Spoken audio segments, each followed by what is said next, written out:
Hallo ihr liebe Leid, hier ist wieder der Yankee mit Let's Play Baldur's Gate 2 Schatten von Arm auf Pelzig. Und jetzt gehen wir mal da hoch, weil da soll ja einer auf uns warten. So ist er ja schon. Der freundliche Hane Bumble von Neva A. Servus. Was gibt's dann? Und wer bist dann du überhaupt? Einen potenziellen Freund vom gleichen Schlage zu treffen. Endlich seid ihr angekommen. Die Spinne hat mich schon langsam nervös gemacht. Erlauben mal die Tür für euch zu öffnen. Los, Digga, geh und mach die Tür auf, dummes Ding. Jetzt hat Abdel Adrian. Ich vertraue darauf, dass ihr vorbereitet seid. Euer Blut riecht aber Oh, sehr den kennen wir auch noch. einladend. Der Lassalle kennen wir auch noch. Das war ja dieser Obervampir, der die Moog abgemurkst hat. Narre, die Herren hat gewusst, dass wir kommen würden. Kämpft und wisst, dass ihr für nix sterbt. Okay. Retten wir nochmal eine gute Hatz. Was ist nun los? Lassalle? Nee, der kämpft nicht. Ja? Okay. Das ist doch in Ordnung. Was ist denn Einen das? potenziellen Nee, Freund vom gleichen bleiben Schlage zurück. zu treffen. Okay, der Hatz ist jetzt hinübergegangen und vom Grimmwarder niedergemäht Mir war. was zu tun. Ich warte. Nicht so gut. Was hat denn der Grimmwarder? Der hat ein bisschen... Ein Granat hat er. Was hat der Hatz? Und wir flattern erstmal, was er hat. Ein Stabstreitkolben hat er. Ja, das ist...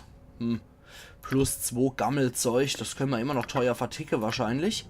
Und attackieren weiter die Grimmwarder. Das sind jetzt nicht gerade so besonders elitäre Gegner. Sieht man ja auch. Naja, auf der anderen Seite 4000 Goldstücke halten sie auch. Goldstücke sag ich. 4000 Erfahrungspunkte geben sie. Also so schwach sind sie jetzt auch nicht. Und der Golem, der macht jetzt auch hier einen Grimmwarder Bogenschütze platt. Wir gucken gerade mal, was der bei sich hat. Nur so popelige Kette.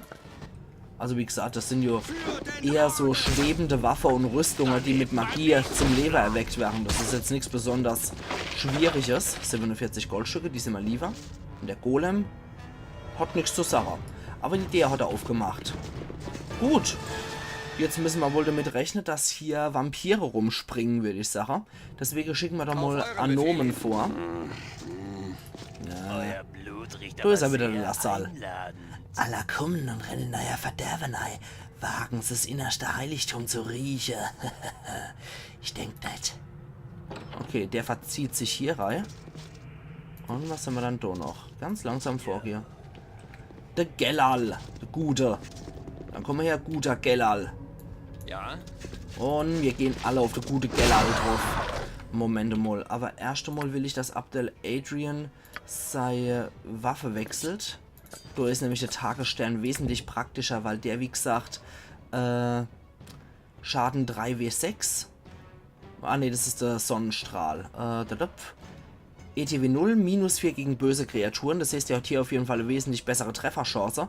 Und plus 4 gegen böse Kreaturen und doppelte Schaden. Das heißt 2W8 plus 8. Das ist schon mal ziemlich ordentlich. Das ist eine Hausnummer. Und wenn Abdel Adrian trifft, macht er gleich mal 14 Schadenspunkte. Gut, der Chef-Vampir ist kaputt. 14.500 Erfahrungspunkte bringt er. Er wird zu einer Gasform und er flieht jetzt in seinen Sarg. Zeigt die Richtung mit Höchstgeschwindigkeit. Und dann müssen wir mit der Holzpflöcke endgültig erledigen. So läuft die Geschichte halt mit Vampire. Oh nee. Oh nee, ein höhere Ghoul haben sie dabei, aber es ist nur ein junger Vampir. Insofern haben wir noch Glück gehabt. Also drauf und der Wetter. Ah, er hat versucht Beherrschung zu wirken, glaube ich. Gerade mal gucken. Nee, steht mir nichts dabei, aber er hat wahrscheinlich versucht Beherrschung zu wirken. Gut, diesen eklige Ghoul habe ich jetzt auch noch schnell genug fertig gekriegt. Und Anomen heilen wir mal von seiner Krankheit. Das ist ja ekelhaft. Ich warte, wenn es denn sein muss. Okay, was hat er dann bei sich? Der höhere Ghoul. Ich glaube, junge Vampire, die, ich glaube, die haben hier erst gar keinen Sarkophag. Gute Idee, das Wir machen mal auf. Und dann schicken wir wieder unseren Sir vor. Für Ruhm und Ehre. Ja, für Ruhm und Ehre. Aber Ehre mit Ä geschrieben. Ein Durast ist hier. Das scheint wohl auch ein namhafter Vampir mit Rang zu sein. Bewegt sich ja ziemlich fix, der Knaber. Kurz und schmerzhaft. Genau, deswegen machen wir es kurz und schmerzhaft. Abdel Adrian verursacht schon mal gleich geile 31 Schadenspunkte hier bei dem Hansel. Und Anomen hat ihn verlangsamt. Okay, Anomen Hotten endgültig der Rechtgeber. 14.500 Erfahrungspunkte bringt er. Und er hat ein bisschen Gold bei sich. Das ist nie verkehrt. Unter Gehellen wird mir den Weg weisen. Ja, wenn du das denkst. Ich hoffe, das Alter, diese Gule. Junger Vampir. Desmo hat aber wirklich versucht, Beherrschung zu wirken, der Drecksack. Und er hätte ihm eine Stufe abgezogen. Oh Gott, Vikonia, was machst du? Du sind wir noch nicht durch. Du rennst hier nicht in irgendwelche Vampire rein. Der bringt 8500.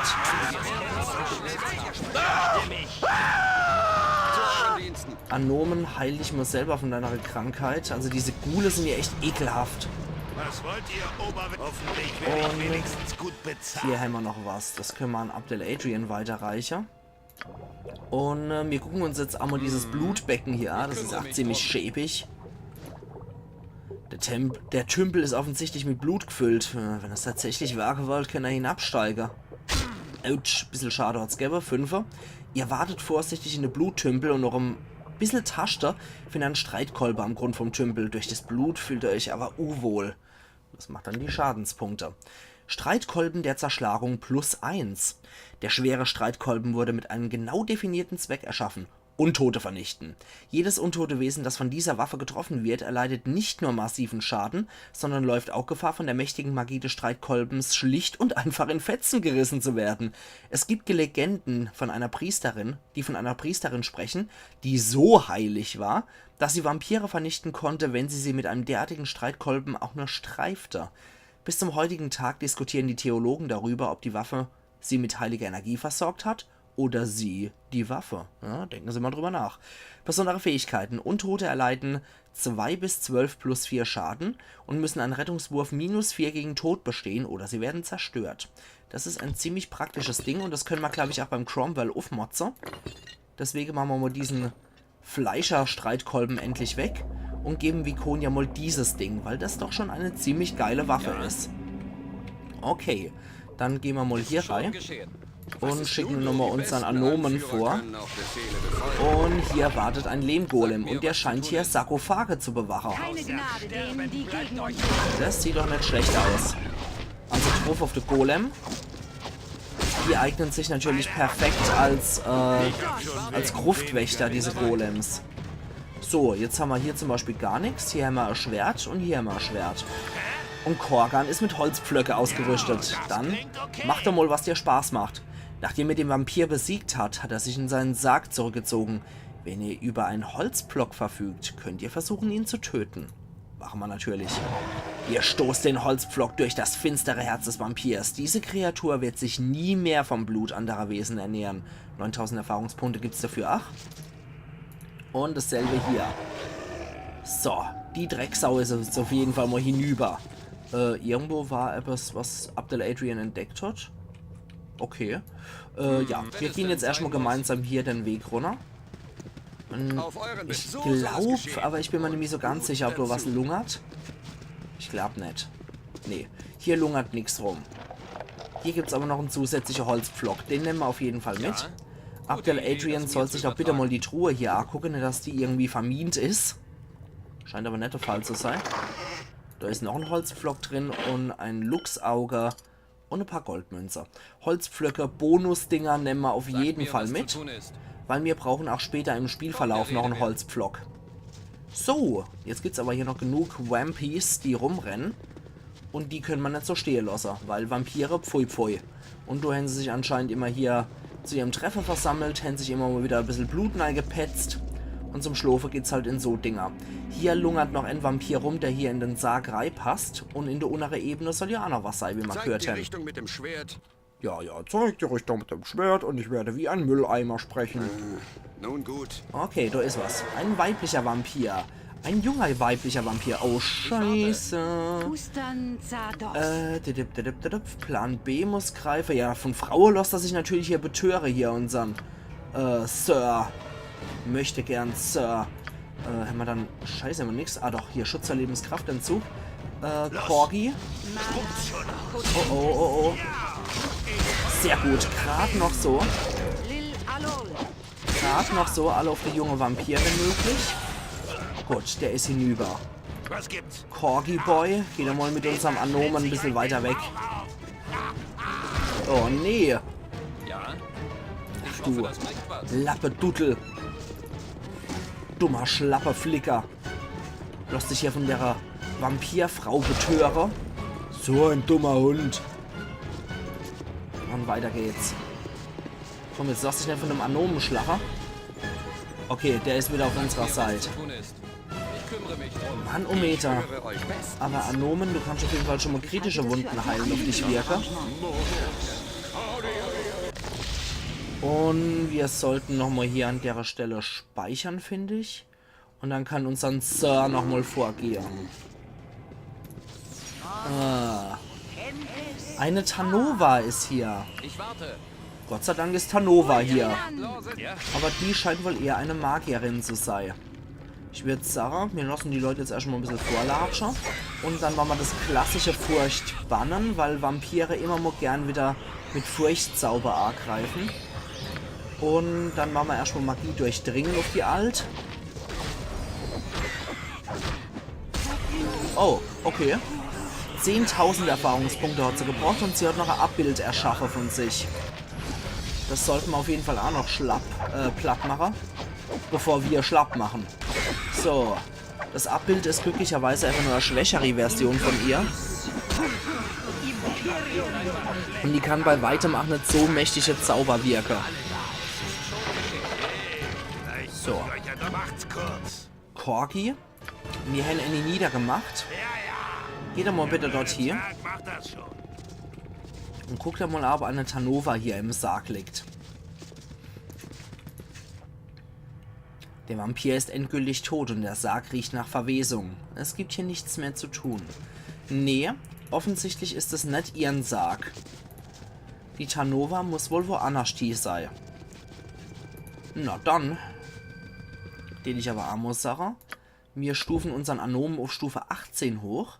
Jetzt hat er nochmal Priesterzauber gekriegt für Grad 1, 2, 3, 4, 5 und 6. Das ist sehr gut. Nochmal 2 Trefferpunkte hat er 8 gekriegt. Okidoki. Sein Priesterzauber kann ich derzeit nicht wegen betäubter Status einsehen. was darf es jetzt sein? Aber ich würde sagen, Edwin, mach doch mal Magie-Bann hier einfach mal drauf. Zumindest bei Vikonia hat es was gebraucht. Und Anomen ist auch wieder bei sich. Okay, dann kümmern wir uns nochmal dort rum. Verderben, was war das nochmal? Drohendes Gefühl Verdammnis. -2 auf alle Würfe, auch auf ETW 0. Das ist vielleicht auch nicht schlecht. Dann treffen unser Gegner etwas schlechter. Könnte man sich auch einprägen. Hier würde ich Gesang tatsächlich nochmal reinpacken. Bei der Riege könnte nochmal mittelschwere Wunden heilen. Das schade. Auf Stufe 4 nochmal Schutz vor Lebenskraft. Ne, Quatsch, nicht nochmal. Da machen wir tatsächlich nochmal schwere Wunden heilen rein. Auf Stufe 5 würde ich nochmal eine kritische Wunden bevorzugen.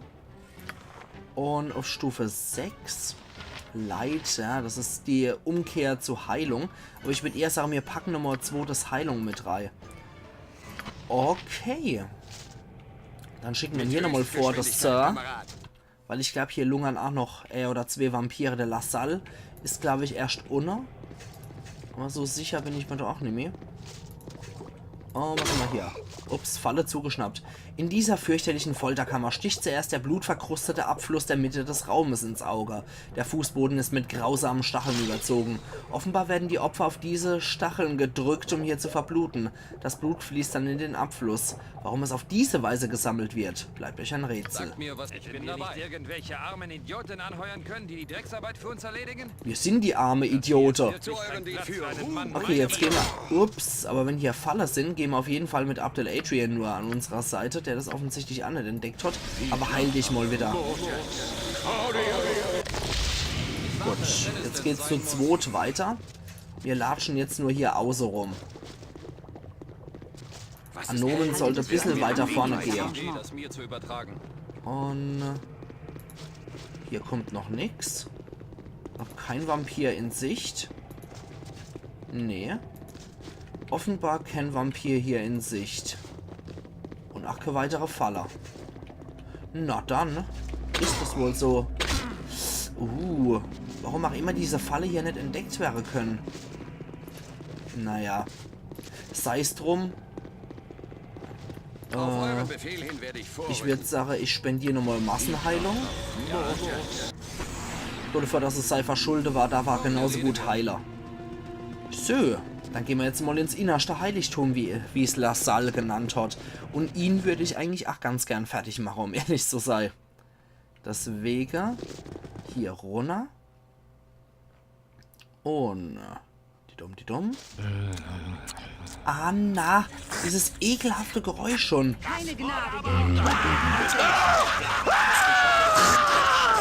Ekelhafter Kotze-Typ. Da muss ja noch offensichtlich hier was rumlungern. Ja, da ist noch so ein Ghoulie-Boy. Den haben wir sofort erledigt. 57 Schadenspunkte erlöschen durch die hinterhältige Angriff. Das ist schon mal sehr, sehr gut. Dann würde ich sagen, gammelt euch. Und wir gucken dann mal. Also sammeln ist definitiv für die Gruppe, aber für die Untote gilt hier definitiv statt sammelt euch, gammelt euch. Was wollt ihr, Oberweltler? Annomen. Besten Vor mit Anführer dir. können auch Befehle befolgen. Ja, natürlich. Und du kannst das ja, du toller Hecht. Erlaub. Du ist doch schon mal ein junger Vampir, der ihn glücklicherweise noch nicht in ihren Bann gezogen hat. Dann wollen wir uns mal eure Eingeweide anschauen. Genau das machen wir, Korgan. Wir gucken uns die Arke weiter an und wir stellen fest, sie sind gut konserviert. Ja, die versucht jetzt als Gaswolke zu fliehen. Ob sie überhaupt einen Sarg hat, kann ich nicht sagen. So. Dann wieder dasselbe. Aufstellung, Jungs. Und Anomen guckt wieder rein. Und gut dazu. So soll es geschehen und gut dazu. Was ist denn das bitte für Aussage? Okay, dann machen wir mal den erstmal fertig. Der ist ja nicht besonders stark. Und da ist noch ein Vampir. Also 2 Vampire waren noch hier. Das ist noch ein junger Vampir. Okay.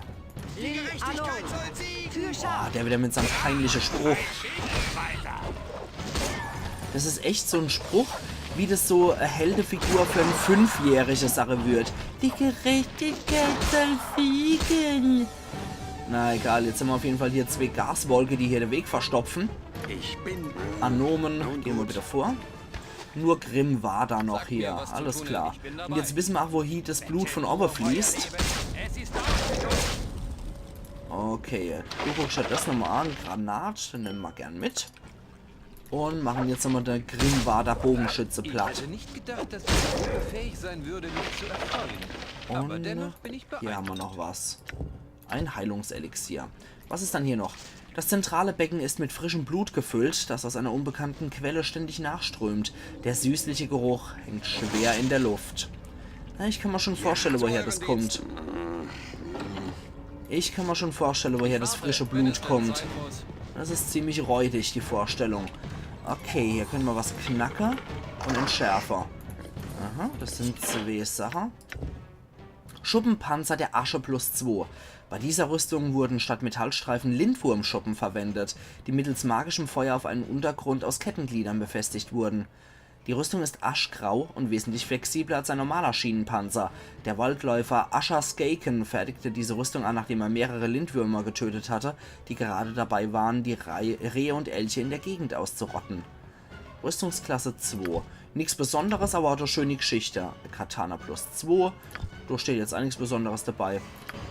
Nichts anderes, was bei der göttlichen Rage nicht dabei stehen würde, dass Katana, weil es eh schon eine perfekte Waffe ist, unglaublich schwer zu verzaubern ist.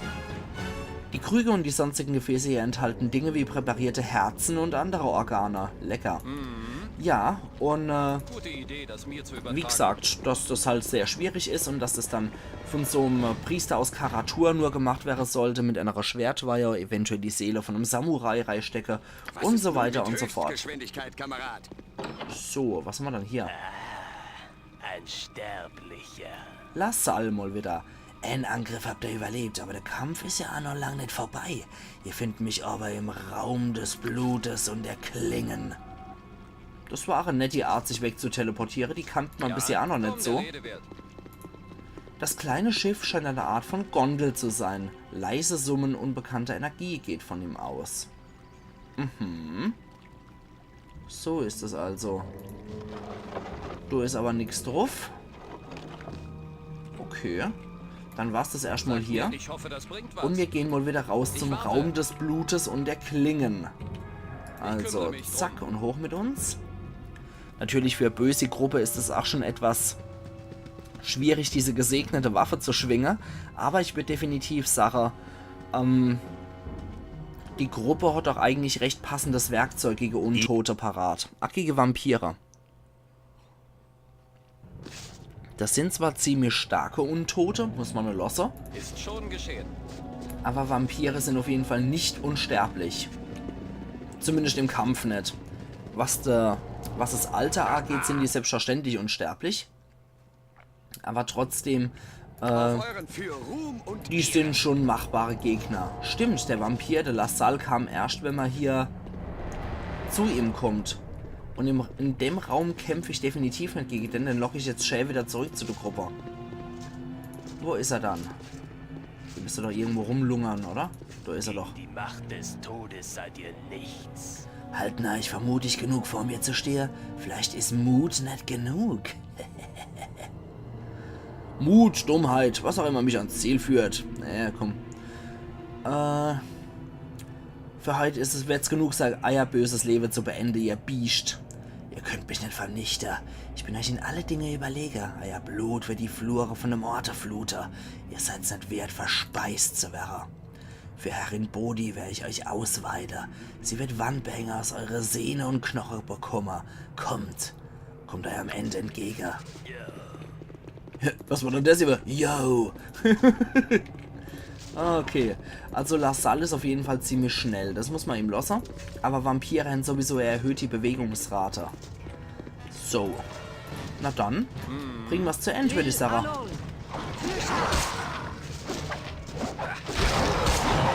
Naja, dafür, dass er uns in alle Dinge überlegen sein soll, war er im Vergleich zu den anderen Vampire schwach. Er gibt 3000 Erfahrungspunkte weniger.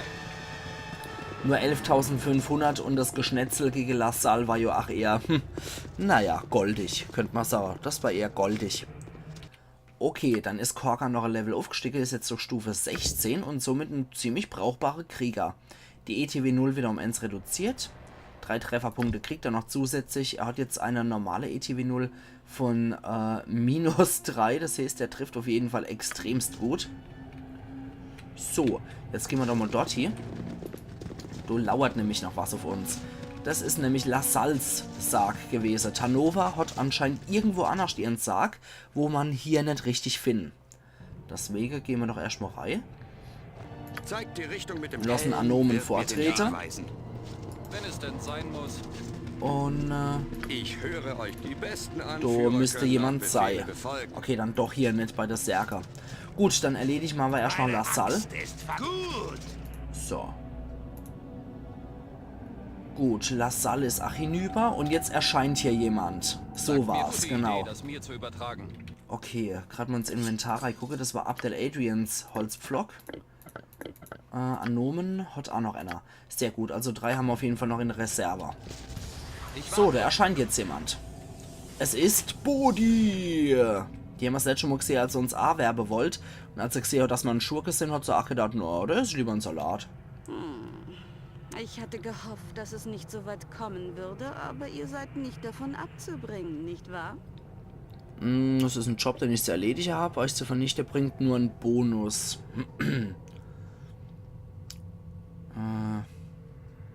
Ich werde immer mit Wesen wie euch aneinander gerote. Ich werde eher sagen, der Meuchelmörder sagt klassisch. Es ist nichts Persönliches. Eure Ermordung erfolgt aus rein geschäftlichen Gründen. Wie man euch gesagt hat, aber von wem? Auftraggeber, die sich in Schatten hüllen und ihr Motive verhüllen. Aber was wisst ihr schon über mich?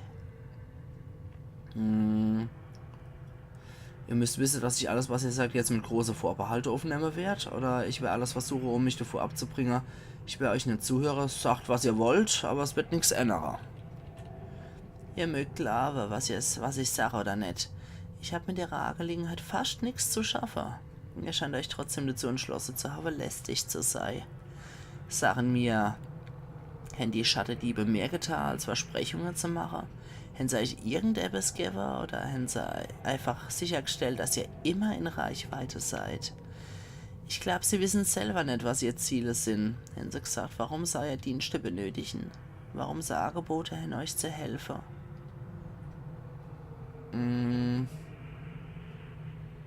Vielleicht haben sie Mitleid mit meiner Not, genau. Das ist mir egal, ich will mein Nutzer draus ziehe, was sie anbieten und dann weiterziehe. Und ist euer Ego so groß, dass ihr denkt, niemand anders kennt so einen Plan ausführen? Was Männer, wofür ihr wohl gebraucht werden? Froren euch selbst, was euer Beitrag ist. Gold? Gold ist nie lang knapp. Dienste? Vielleicht, aber es gibt immer auch andere, die genauso gut wären.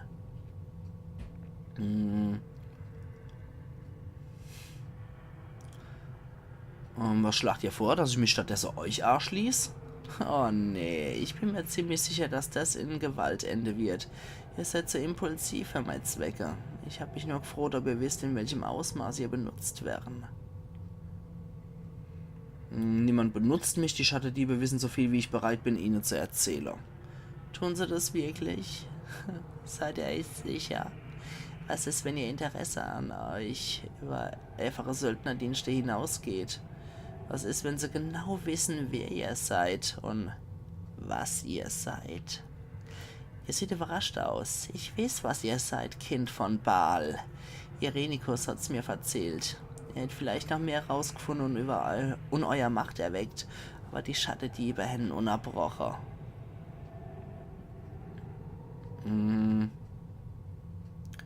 Was wisst ihr von Irenikus? Ich bin ihm noch etwas schuldig für das, was er mir angetan hat. Ich weiß mehr, als euer Gehirn in seinem ganzen Leben aufnehmen könnt. Es gibt so viel direkt vor eurer Nase, so viel, was ihr nicht seht. Sogar Imon habt ihr nicht bemerkt.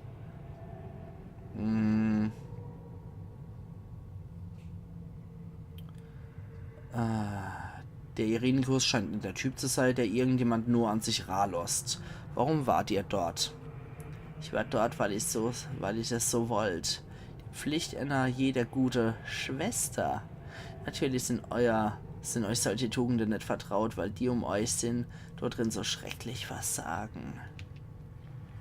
Ich werde der Unterhaltung müde. Ihr habt euer Frohe gestellt und gedroht und ich habe euch beides noch gesehen. Das ist jetzt vorbei. Gut, ich habe langatmige Gegner so satt. Einverstanden, lasst es uns mit eurem Blut beenden und dann werde ich mich zu Irenikus begeben. Es gibt viel, was man euch durch Zwang lernt. Ihr seid so Kuriosität. Komm, lass uns beide zwei Dinge lernen. Das ist schnell vorbei. Okay, wenn du das sagst, ich denke, ach, das wird schnell vorbei sein. Nicht hier. Sie ist so glücklicherweise nur allein. Nun, das war sicherlich lehrreich.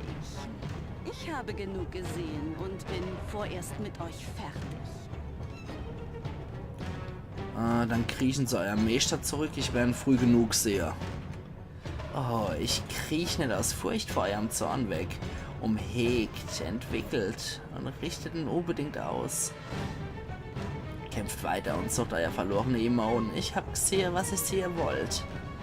18.750 Erfahrungspunkte bringt es auch noch.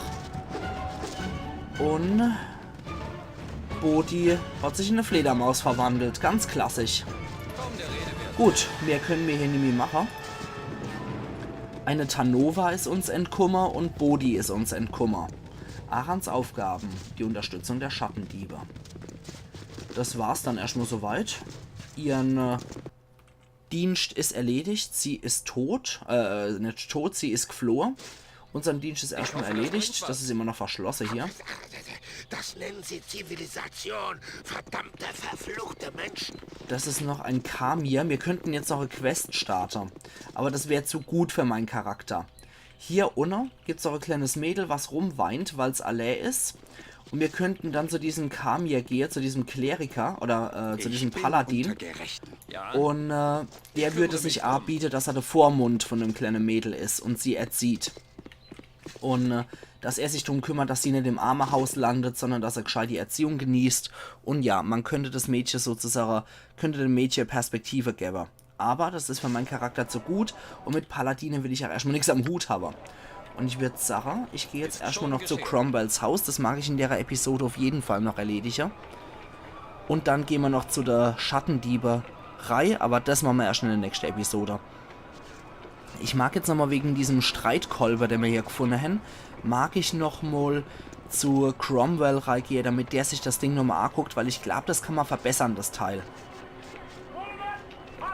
So, Sagt mir, was dann zu tun sagen wir ist. nochmal, Ich bin du dabei. hier, du hier, Hoffentlich werde ich wenigstens du dort, Stehe du euch zu, hier ich werde eurer Stärke folgen. und du hier. Ja, ich habe ja schon begriffen. Okay. Viconia ist die letzte im Bunde und ich glaube definitiv, dass man diesen Streitkolben noch aufmotzen kann. Deswegen bringen wir es erstmal zu Cromwell, damit er sich das nochmal anguckt. Gute Idee, das mir zu übertragen. Okay. Ich brauche einen Schluck starkes Zwergenbier. Was hast dann? Hey, was haben wir dann da? Blitzstrahlhammer, Rolle vom wahren Namen vom Donnerhammer, Kromfair, Ogerkrafthandschuhe, Havicho und Frostriese, Stärkegürtel. Das brauchen wir noch. Eine Art Schwert, schöner Edelstein, Teil eines Bogens, das haben wir alles schon. Ja, sieht ja interessant aus. Helle Bade, ja, das kennen wir schon. Nee, doch nix. Okay. Ich war der Überzeugung, dass dieser Streitkolbe tatsächlich noch verbessert werden kann. Es kann auch sein, dass es nur im Thron des Baal so ist. Naja. Egal. Wir nehmen das Ding auf jeden Fall mit. Und ich würde sagen, Ich hoffe, das bringt was. wir gehen hier nochmal rein. Ich habe schon wegen weniger Wir getötet. gehen hier auf jeden Fall nochmal in die Mit meiner Gilderei. Schicksal wartet. Ich bin beschäftigt. Eines Tages. Und Eines Tages. dann können wir in der nächsten Episode da nochmal runtersteigen und Aranlinweil Bericht erstatten. Jetzt warte ich gerade noch, bis die Gruppe A getrottet kommt. Aber das Vampirnest haben wir heute auf jeden Fall ordentlich gesäubert. Und ich würde sagen, wir sehen uns dann morgen wieder, wenn wir im Schattenmeister Bericht erstatten, bei Let's Play Baldur's Gate 2 Schatten von Arm auf Pelzig. Also machen's gut und bis morgen dann. Euer Yankee.